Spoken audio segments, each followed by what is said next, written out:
Hello friends, आज की इस वीडियो में हम लोग बोर्ड मास के रूल को सीखेंगे। वीडियो में बने रहिए जिससे कि आप लोग बोर्ड मास के रूल को सीख सकें। तो चलिए वीडियो शुरू करते हैं। मान लीजिए हमें क्वेश्चन दिया गया है 3 + 4 × 5।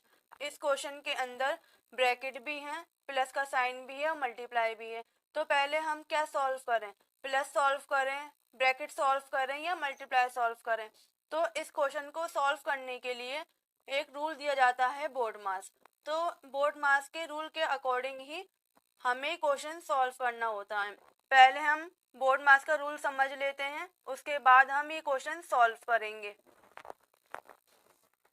अब देखो, पहले हम बोर्ड मास के रूल को समझ लेते हैं। सबसे पहले आता है बी से होता है ब्रैकेट।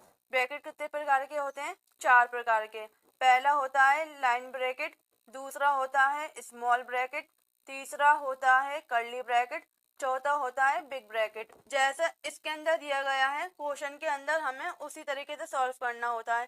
पहले हमें स्मॉल ब्रैकेट सॉल्व करना होता है, फिर कर्ली, फिर उसके बाद में बिग ब्रैकेट। अब ये जो हमें लाइन से ब्रैकेट दिए गए हैं, फिर उसी के हिसाब से हमें क्वेश्चन सॉल्व करना होता है। अब मान लो हमें क्वेश्चन के अंदर ये ब्रैकेट दिया है और ये वाला ब्रैकेट दिया है, तो पहले हमें ये वाला ब्रैकेट सॉल्व करना होगा, फिर उसके बाद हम बड़ा ब्रैकेट यानी बिग ब्रैकेट सॉल्व करेंगे। यहाँ पहला तो हमारा हो गया बी से ब्रैकेट। ऑफ से होता है ऑफ। ऑफ का मतलब होता है का।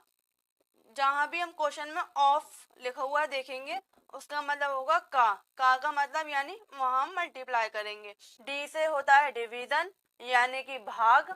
एम से मल्टीप्लाइकेशन यानी कि गुणा। एस से एडिशन यानी कि जोड़। एस से सपरेशन यानी घटाव यानी घटाना। मतलब हम लाइन से अपने क्वेश्चन को सॉल्व करेंगे। अब देखो, पहला क्वेश्चन देख लेते हैं। क्वेश्चन के अंदर ब्रैकेट है, ब्रैकेट के अंदर 3 × 4, फिर हमने ब्रैकेट क्लोज कर दिया है, फिर मल्टीप्लाई का साइन, फिर 5। पहले हमसे क्या कहा गया था? पहले हमें बी सॉल्व करना है यानी कि बी से ब्रैकेट। अब देखो, क्वेश्चन के अंदर लाइन ब्रैकेट नहीं है, फिर लाइन ब्रैकेट के बाद कौन सा है? स्मॉल ब्रैकेट, जो हमें क्वेश्चन में दिया गया है। तो पहले हम क्या करेंगे, अपना ये स्मॉल ब्रैकेट सॉल्व करेंगे। तो स्मॉल ब्रैकेट के अंदर क्या दिया गया है? 3 × 4। तो 3 का मल्टीप्लाई 4 में करना है, तो हम पहले इसको कर लेते हैं। ये आ जाएगा, 3 का मल्टीप्लाई 4 में करेंगे तो 12 आ जाएगा। फिर उसके बाद मल्टीप्लाई का साइन, फिर उसके बाद 5। अब उसके बाद रूल के अंदर डिवीजन दिया गया है, फिर मल्टीप्लाई दिया हुआ है। तो क्वेश्चन में हमें डिवीजन नहीं दिया है, उसके बाद हमें मल्टीप्लाइकेशन दिया है। तो अब हम मल्टीप्लाइकेशन सॉल्व कर लेते हैं। 12 का मल्टीप्लाई 5 में करेंगे तो कितना आ जाएगा? 60। यही हमारा आंसर हो जाएगा।